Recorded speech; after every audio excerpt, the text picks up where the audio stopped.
Si tu es marié ou alors si tu as l'intention de te marier, ce que je vais partager dans cette vidéo, tu dois absolument l'entendre. Il s'agit d'un conseil que j'ai reçu d'une maman quelques années avant que je me marie et qui m'a été ultra bénéfique. Tu peux ne pas être d'accord avec ce que je vais te partager. Dans tous les cas, c'est un conseil que j'ai reçu. Tu me diras ce que tu en penses à la fin de la vidéo. Et puis ceux qui se demandent quel est le rapport avec le business, vous allez rapidement comprendre aussi à la fin de la vidéo en vous donnant un cas concret de la pertinence de cette vidéo. On va parler de mariage aujourd'hui. Et on va parler de mariage parce qu'il y a de cela quelques années avant que je ne me marie, j'ai rencontré une dame qui m'a donné un conseil. Alors je vous remets le contexte pour que vous compreniez très bien qui était cette dame pour moi. Moi j'ai grandi à Makepe. Makepe c'est devenu un quartier de classe moyenne, ok? Aujourd'hui à Douala. Et à l'époque, une école primaire venait d'ouvrir. À l'époque, il y a une école primaire qui venait d'ouvrir. Et cette école-là s'appelle d'ailleurs le Monde Uni. C'est une école qui est très connue maintenant. Mais à l'époque où elle a ouvert, comme tout nouveau produit, les gens étaient très sceptiques d'y envoyer leurs enfants. Moi, mes parents m'ont envoyé là-bas. J'étais au cours moyen 1 et je suis allé pour faire mon cours moyen 1 dans cette école-là. Et c'était la première année d'ouverture. Donc, il n'y avait pas tant d'élèves que ça. Et ce qui s'est passé de surprenant, c'est que j'ai survolé le CM1, je m'ennuyais en classe en réalité. Du coup, la directrice de l'école m'a proposé, et ainsi qu'à mes parents, votre enfant, c'est évident qu'il s'ennuie au cours moyen 1. Ça ne vous dirait pas qu'il tente le certificat d'études primaires? Alors au Cameroun, comme dans beaucoup de pays africains, on a un diplôme qu'on appelle le CEP, le CEPE, le certificat d'études primaires et élémentaires, qui est un diplôme que l'on passe, qui valide le fait qu'on a le droit d'aller au collège, au lycée, en fonction des pays. Ce diplôme-là, bien évidemment, il n'est plus obligatoire maintenant, je crois, en France et dans certains pays en Europe. Mais en Afrique, ce diplôme est très présent. Mais je pense qu'auparavant, il était aussi présent en France, puisque nos systèmes, généralement, sont calqués sur le modèle français. Et donc, il faut être au cours moyen 2 pour passer cet examen. C'est un peu comme le bac pour aller à la fac. Tu devais passer cet examen. C'est un examen national. Et donc, il faut être en terminale. C'est un peu comme si tu faisais ton bac en première. Donc, du coup, moi, je passe donc cet examen au cours moyen 1 et j'obtiens mon diplôme. OK? Ce qui fait que la directrice de l'école devient un peu comme extrêmement reconnaissante vis-à-vis de moi. C'est-à-dire que, parce que l'année d'après, l'école est assaillie de demandes. C'est l'une des choses qui a fait que je sois très connu d'ailleurs quand j'étais petit dans mon quartier. C'est que j'étais l'enfant, le gars, qui avait eu son CEP en première, au cours moyen 1. Et donc, pour vous dire que cette dame-là m'aimait beaucoup, ok? Je pense aussi un peu pour ça. Hein. Alors, d'ailleurs, par la suite, j'ai quand même fait le cours moyen 2. C'est une longue histoire, je vous la raconterai peut-être dans une autre vidéo. Mes parents m'ont fait faire le cours moyen 2 quand même. Incroyable. Incroyable. Mais bon. Dans tous les cas, j'étais devenu donc très connu par cette maman-là. Et donc, du coup, je vais avoir mon cours moyen 2. Ensuite, je vais me barrer, je vais aller faire mes classes par la suite et je vais la perdre de vue. Mais moi, je suis quelqu'un de très nostalgique. J'aime bien, quand je me suis bien entendu avec quelqu'un ou ce genre de choses, essayer de retrouver ses traces. Je passe mon temps aujourd'hui à essayer de retrouver des personnes avec qui je me suis bien entendu dans le passé. Et donc, je me suis dit, quand j'ai eu mon diplôme d'ingénieur, c'est peut-être le moment idéal pour repartir voir cette dame, parce que l'école continuait de s'agrandir, de prospérer. Et je suis reparti donc à son école. Elle gérait l'école depuis le début avec son mari. Je suis arrivé et bien évidemment, physiquement, elle ne m'a pas reconnu. Mais quand je lui ai donné mon nom, c'est moi, Philippe Simo, rien que l'évocation de... Alors non, même pas. Ce qui est intéressant, c'est que quand je suis arrivé à son école, elle n'était pas... J'ai rencontré sa secrétaire. J'ai dit à sa secrétaire ne voulait pas lui parler. Je lui ai dit, dites-lui que c'est Philippe Simo. Je ne savais pas, je me doutais même pas qu'elle se souviendrait. Quand elle a entendu le nom Philippe Simo, elle a bondi de son bureau. What? Philippe Simo? Et donc, en fait, j'ai compris que toutes ces années-là, elle avait gardé mon nom dans sa tête et probablement qu'elle en parlait. Donc, on s'est revus, très content de la revoir. On a discuté de tout et de rien, de l'agrandissement de l'école. Elle m'a même proposé de créer, pourquoi pas, ou d'intégrer une amicale des anciens élèves de l'école. Bref, on a parlé de tout et de rien. Et on en est arrivé à parler du mariage. Elle me demande si je suis marié. Je lui dis non, pas encore. Elle me dit ok, d'accord, très bien. Tu as des projets. Je lui parle vraiment comme une maman. Vous savez, en Afrique, on a cette facilité à connecter. Donc je lui parle. Je lui dis non, pas encore, ainsi de suite. Elle me demande, ok d'accord, donc tu n'es pas encore mariée, très bien. Elle me dit, mais il faut que je te dise quelque chose. Alors elle-même, elle avait envoyé ses enfants en Europe, ok, en Italie, en France, des trucs comme ça. Je crois que ses enfants étaient pharmaciens. Bref, ses enfants avaient de belles carrières en Europe. Et là, elle me dit, mais il faut d'abord que je te donne tout de suite un conseil. Et c'est ce conseil que je vais te raconter maintenant. Elle me dit, n'épouse pas une blanche, mon fils. Ne soyez pas choqués, hein. Écoutez bien ce qu'elle me dit. Je lui ai dit, mais comment ça n'épouse pas une blanche? Tout de suite, tu vois, tu te dis, mais non, ça c'est l'ancienne école, c'est rétrograde. Comment tu peux dire de ne pas épouser quelqu'un à cause de sa couleur de peau? Et l'amour dans tout ça? Est-ce que l'amour regarde les couleurs de peau, les origines? Ça, c'est des histoires de village et tout. C'est pas moderne. Elle me dit, mon fils, n'épouse pas une blanche. Je lui ai dit, mais pourquoi tu dis ça? C'est raciste, non? Elle me dit, non, ce n'est pas du racisme. J'ai dit, mais quand même, comment tu peux demander de choisir une épouse sur la base de sa couleur de peau? Elle me dit, vous les hommes, malheureusement, et vous les jeunes en général, quand il s'agit d'amour, vous avez une vision très court terme. Elle me dit, beaucoup d'entre vous pensez que le mariage, c'est juste une question de sentiment. Je t'aime, tu m'aimes, marions-nous, faisons nos enfants et la vie continue. La réalité, c'est que quand on a un parent, on sait que le mariage, c'est beaucoup plus qu'une histoire entre vous deux. Le mariage, c'est d'abord une histoire de deux familles qui se rencontrent, au travers de deux enfants, mais de deux familles, de deux peuples, de deux cultures, de deux traditions. Elle me dit, mais ça va encore plus loin, parce que le mariage, l'union, les enfants, c'est la pérennité d'un héritage. Je lui dis, ah bon? Elle me dit, mais oui.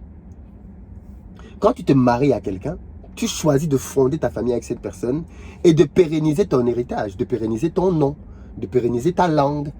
Elle me dit, par exemple, toi, tu parles la langue de ta maman. C'est ta maman qui te l'a transmise. C'est la langue que sa propre maman lui a transmise et que sa maman, elle lui a transmis. C'est une transmission. Et toi aussi, à ton niveau, maintenant, tu as aussi la responsabilité de transmettre au tien la culture, l'héritage que tu as reçu de tes parents, n'est-ce pas? Je lui dis, oui, tout à fait. Elle me dit, voilà. Elle me dit, mais quand tu vas épouser donc une femme étrangère, voici ce qui va se passer à peu de choses près. Elle me dit, si tu es chanceux, tu tomberas sur une femme qui est ouverte avec l'idée de venir de temps en temps en vacances dans ton pays. Elle me dit, mais mon fils, la réalité c'est que beaucoup de femmes européennes blanches ne sont pas à l'aise à l'idée de venir en vacances tous les ans en Afrique. Elles préfèrent aller à Barcelone, à Milan, aux États-Unis, à New York, au Canada. Elles préfèrent aller découvrir le monde occidental qui est dans sa culture plutôt que de venir en Afrique tous les ans. Alors que toi, l'Africain, tu es à l'aise avec le fait de venir tous les ans voir ta famille, voir ton activité que tu as lancée ici, suivre des choses, développer quelque chose au pays.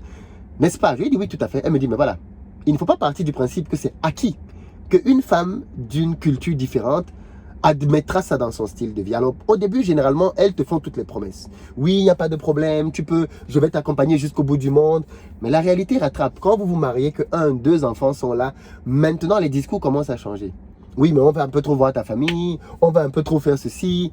Et de plus en plus de réticences commencent à venir. Elle me dit, ça, c'est le premier cas. Elle me dit, le deuxième cas, et c'est un cas qui est très courant, c'est que tu tombes sur une femme qui n'en a rien à faire de l'Afrique et qui ne veut rien avoir à faire avec l'Afrique. S'il faut voir ta famille, pourquoi pas? Elle peut venir une fois, ok? Et comme ça, au moins, tu ne diras pas qu'elle n'est jamais venue voir ta famille. Au bout de 5-10 ans de mariage, elle pourra te dire, mais oui, c'est vrai, je suis allé voir ta famille telle fois. Ok, mais quand vous êtes en Europe et dans la culture de la femme, il va simplement se produire que bien souvent, tes enfants vont être au contact de sa famille à elle, ce qui est normal, c'est sa famille, ce sont ses enfants, mais finalement très peu en contact avec ta famille à toi, qui pour l'essentiel est restée au pays. Donc, tes enfants, tu vas être dans une bataille très grande pour leur transmettre ta culture. C'est la maman qui transmet la langue. Ça veut dire qu'il y a des chances que tes enfants, l'héritage que tu as reçu depuis toujours de tes grands-parents, de tes parents et qui est maintenant à ton niveau, que tu ne puisses pas le transmettre à tes enfants. C'est-à-dire que tes enfants porteront un nom, mais ce sera tout. À part leur nom, plus grand chose ne va les rattacher aux origines de leur père, en fait, qui sont en réalité leurs origines. Ils ne parleront pas leur langue, ils ne connaîtront pas leur culture vu qu'ils n'y vont pas. Et ce seront donc des enfants absolument déconnectés de l'héritage que des générations avant toi ont pris le temps de transmettre. Jusque-là, j'écoute. Je dis, ok, d'accord. Elle me dit, donc tu as ces deux cas de figure. Ça, c'est la première phase. Soit tu as une épouse qui est coopérante et qui viendra souvent avec toi. Deuxième cas de figure, tu as une épouse qui n'est même pas coopérante et qui ne veut pas venir. Vous allez venir une fois en passant et puis c'est tout. Vous étiez venu en tourisme et puis c'est fait. Elle me dit, dans les deux cas de figure, pour elle, c'est un échec. Je dis, ah bon? Elle me dit, oui. Je dis, bon, alors, on peut venir s'installer. Elle me dit, alors si tu parles de s'installer, très très peu d'occidentales voudront venir s'installer en Afrique. Parce qu'on va te dire qu'il y a les maladies, il n'y a pas le travail, il n'y a pas ceci, il n'y a pas telle condition. On va te faire comprendre que mais si les enfants tombent malades, ainsi de suite, en oubliant que c'est dans le même cadre dans lequel tu as grandi, toi la personne qu'elles aiment tant aujourd'hui, et elles ne veulent pas que leurs propres enfants grandissent dans le même cadre dans lequel toi tu as grandi. Donc ça va être très difficile de revenir en Afrique avec tes enfants. Elle me dit, j'ai beaucoup d'amis qui sont en Europe et c'est sur la base de cette expérience que je te parle et que j'ai parlé à mes enfants. Je te parle comme j'ai parlé à mes enfants qui sont en Italie, en France. Ce que je te dis là vient de mon cœur. Je dis, ok, d'accord, j'écoute. Elle me dit, et puis l'autre élément que beaucoup de jeunes ne voient pas du tout, elle me dit, c'est que malheureusement, beaucoup d'hommes meurent avant leur femme. On le constate. Elle me dit, en tout cas, moi, dans mes amitiés, la plupart des personnes qui meurent avant dans les couples, ce sont les hommes. On le constate. Elle me dit, et c'est ici que beaucoup d'entre vous ne voyez même pas très loin. Qu'est-ce qui se passe quand tu vas mourir? Elle me dit, quand tu vas mourir, permets-moi de te dire qu'il y a de très fortes chances que, vu que ta femme, tu étais le seul lien qui la reliait à ton pays, qu'elle coupe les ponts avec ton pays aussi. C'est pas qu'elle n'aime pas ton pays, mais elle n'a pas de... C'est pas qu'elle n'aime pas ta famille ou qu'elle a un problème avec ta famille. Mais maintenant que tu n'es plus là, ça va être très difficile pour elle de se lever pendant des vacances et de dire qu'elle va prendre ses enfants, tes enfants, pour les amener venir voir des gens avec qui elle n'a eu aucune connexion pendant toutes ces années, puisque de temps en temps, ils se parlaient au téléphone. Est-ce que elle me dit, de temps en temps, peut-être ils vont s'appeler, mais il n'y a pas une relation suffisamment forte qui fait que cette femme-là va ramener tes enfants au pays. Elle me dit, en tous les cas, moi, dans 100% des cas, quand le père est mort, les enfants ont été coupés d'office avec leur famille maternelle, paternelle au pays. Et là, ça m'a fait réfléchir. Elle me dit, mais oui, dès que le père meurt, les mamans, soit parce que finalement, le père l'obligeait à venir en Afrique, maintenant qu'il n'est plus là, elle ne viendra plus, soit parce que même si le père ne l'obligeait pas, elle n'a pas une attache avec ce pays qui fait que même après la mort du père, elle peut venir. Alors, il y a toujours une ou deux exceptions, mais en réalité, la plupart des cas, elle me dit, tu pourras constater au long de ta vie, la plupart du temps, quand le partenaire africain meurt, le partenaire européen, occidental, coupe les ponts avec l'Afrique. Coupe les ponts complètement avec l'Afrique.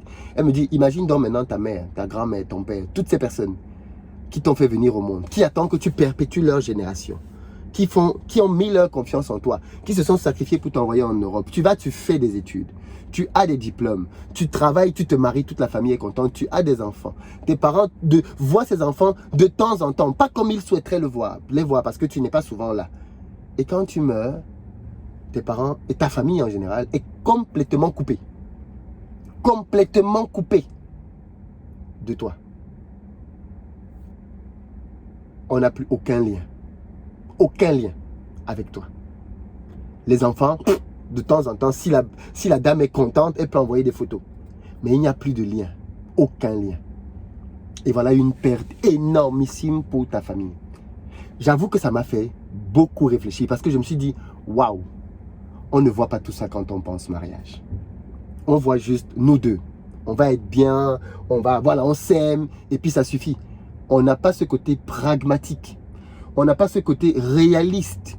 On n'a pas ce côté basique de la projection. Qu'est-ce qui va se passer dans 5 ans, dans 10 ans, dans 20 ans quand je ne serai plus là? Et cette maman-là, dès le début, m'a remis les pieds sur terre. Maintenant, attention. Et je pense que ce conseil-là, il faut qu'il soit entendu. Est-ce que ça veut dire que le mariage mixte ne peut pas marcher? Bien sûr que non. Il est très important, quand on est donc dans ce cas-là, peu importe la mixité, hein, ça peut être Cameroun, Côte d'Ivoire, ça peut être Bénin, Togo, peu importe, dès qu'il y a mixité, c'est pas forcément blanc-noir. C'est plus aggravé quand il y a blanc-noir, parce que la culture, bien évidemment, est très différente. Mais dès que tu épouses une femme, et là, ça c'est pour les hommes, parce que pour les femmes, elle dit différemment. Elle dit pour les hommes, quand tu épouses une femme d'une culture différente, quand tu t'en vas, c'est très difficile. L'un des seuls espoirs que tu peux avoir, c'est d'avoir un projet commun avec cette personne qui lui tient aussi à cœur et que vous exécutez dans ton pays d'origine. Elle me prend le cas de Mongo Betty. Mongo Betty est mort, l'un des plus grands, si ce n'est le plus grand écrivain camerounais de tous les temps, parmi les meilleurs écrivains africains, je pense. Mais la femme de Mongo Betty est restée au Cameroun pour faire quoi? Pour poursuivre l'œuvre de son mari. Elle était tellement impliquée dans le combat de son mari que même quand son mari est mort, la femme de Mongo Betty est une blanche. Elle est restée au Cameroun. Elle a perpétué le travail. Elle a maintenu la bibliothèque qu'ils avaient créée ensemble. Elle a donné de l'écho à son travail. Et aujourd'hui, tout le monde la connaît, quasiment. Pourquoi? Parce qu'elle avait un projet avec son mari. Et c'est à ce stade donc que la partie projet arrive. Si vous voulez que, si vous êtes dans un couple mixte, créez un vrai attachement, créez un projet. Mais ne créez pas un projet dans lequel vous êtes le seul à être intéressé. Créez un projet dans lequel les deux sont intéressés, les deux sont impliqués, les deux ont à gagner et les deux ont à perdre. De telle sorte que même quand vous ne serez plus là, votre conjointe, même si elle est chinoise ou vietnamienne, qu'elle vienne elle-même pour s'assurer que ce que vous avez commencé à bâtir continue. Très important. Deuxième cas de figure, c'est que si vous êtes à bâtir un projet et que votre partenaire n'est pas au courant ou n'est pas d'accord, ce qui va se passer, c'est que quand vous allez mourir, votre partenaire soit va se désintéresser de ce projet, soit va le brader. Et on a vu ça. Des gens qui sont morts et à leur mort, leurs femmes ont liquidé tout ce qu'ils avaient au pays. Moi, je connais de l'histoire comme ça d'un grand directeur général. Quand il est mort, il a tout laissé. Sa femme, en partant, n'a rien vendu du tout. La secrétaire s'est retrouvée avec les biens, par-ci, par-là. La secrétaire, elle s'est retrouvée avec des biens à gauche, à droite. Parce que la femme avait dit, c'est pas son dada, c'est pas son truc, elle veut passer à autre chose. Son mari est mort, elle n'a plus de lien avec le pays, elle s'en va. Donc, vous comprenez bien que ce n'est pas un sujet de rigolade. C'est un sujet hyper sérieux. Hyper sérieux. Et je pense qu'il doit être pris avec la plus haute importance. On ne choisit pas un partenaire uniquement sur la base d'une attirance. Et elle m'a dit, pour les femmes, c'est différent. Elle me dit parce que généralement, c'est la femme, la maman qui se charge de la transmission de l'éducation et de la culture. En général, quand une femme se marie, eh bien, il n'y a pas de souci. Si le mari meurt, elle est toujours attachée à son pays. Donc, elle ramènera les enfants au pays et la famille va continuer à bénéficier du lien avec les enfants, même si le papa occidental n'est plus là. Donc, pour les femmes, la problématique n'est pas tout à fait la même. Mais pour les hommes, l'enjeu, il est différent. Et vous voyez donc maintenant où le business intervient. Pour ceux d'entre vous qui ne sont pas encore mariés, je pense que vous devez avoir cet élément de réflexion au moment de prendre votre décision. Si vous décidez de prendre un partenaire étranger, ok, mais sachez bien que vous avez ce sujet-là qui traîne. Ce n'est pas vous qui allez apprendre la langue à vos enfants, ce n'est pas vous qui allez leur apprendre la culture. Et si vous voulez, et que c'est important pour vous, parce que vous pouvez aussi être un mondialiste pour qui la culture africaine, ce n'est pas très important, vos origines, ce n'est pas très important. Et à ce moment-là, j'ai envie de dire, vous êtes un peu un aliéné, il n'y a pas de problème, et vous voulez vivre comme ça, ok, c'est votre choix. Mais si pour vous, garder vos origines, votre culture, c'est quelque chose d'important, à ce moment-là, le choix de votre épouse, même si elle n'est pas de votre pays ou de votre culture, doit être extrêmement bien réfléchi. Les sujets doivent être abordés. Ce sujet, par exemple, doit être abordé. Qu'est-ce qui se passe? Qu'est-ce qui se passe? Qu'est-ce qui se passe? Et vous devez trouver le moyen de sceller votre engagement en créant, par exemple, un projet qui va vous tenir à tous les deux à cœur et qui va faire que c'est ton partenaire même qui va souvent te dire, il faut qu'on aille au pays, il faut qu'on aille au pays, il faut qu'on aille au pays. Voilà le conseil de sagesse que j'ai reçu il y a de cela quelques années et que je vous transmets aujourd'hui. Dites-moi ce que vous en pensez dans les commentaires. Mais je pense que tout le monde doit entendre ce message, ce conseil. C'est pourquoi je vous invite à partager massivement la vidéo. Partagez-la massivement parce que je pense qu'il est plus qu'urgent que les Africains prennent conscience aussi de ce genre de subtilité-là. Ce n'est pas juste une question d'amour et d'eau fraîche. Il y a d'autres intérêts derrière une union et un mariage. Pour ceux d'entre vous qui ne l'ont pas encore fait, sachez qu'on est au Cameroun pour une formation en marketing digital le week-end prochain. Comment se servir d'Internet pour développer son activité et accroître son chiffre d'affaires. On est à Yaoundé la semaine d'après le 30 avril pour pouvoir continuer de parler de marketing digital. Ensuite, on est au Gabon le 7 mai. À cette fois-là, plutôt pour parler de vente. Quelle stratégie mettre en œuvre pour faire décoller son activité? Et on sera à Libreville. Après Libreville, on reviendra pour aller en Allemagne le 21 mai, toujours pour parler de vente, et après à Paris le 30 pour parler cette fois-là de marketing digital aussi. Donc pour toutes ces dates-là, je mets les liens pour réserver vos places dans les commentaires. Ne traînez plus, réservez vos places. Et puis pour ce qui va rester après ça, c'est-à-dire le reste du monde, Canada et ainsi de suite, États-Unis, Belgique aussi d'ailleurs, je prends le temps dans mon agenda, booker des dates et je vous tiendrai informé très prochainement de nos futurs déplacements. À très bientôt et partagez la vidéo. Ciao.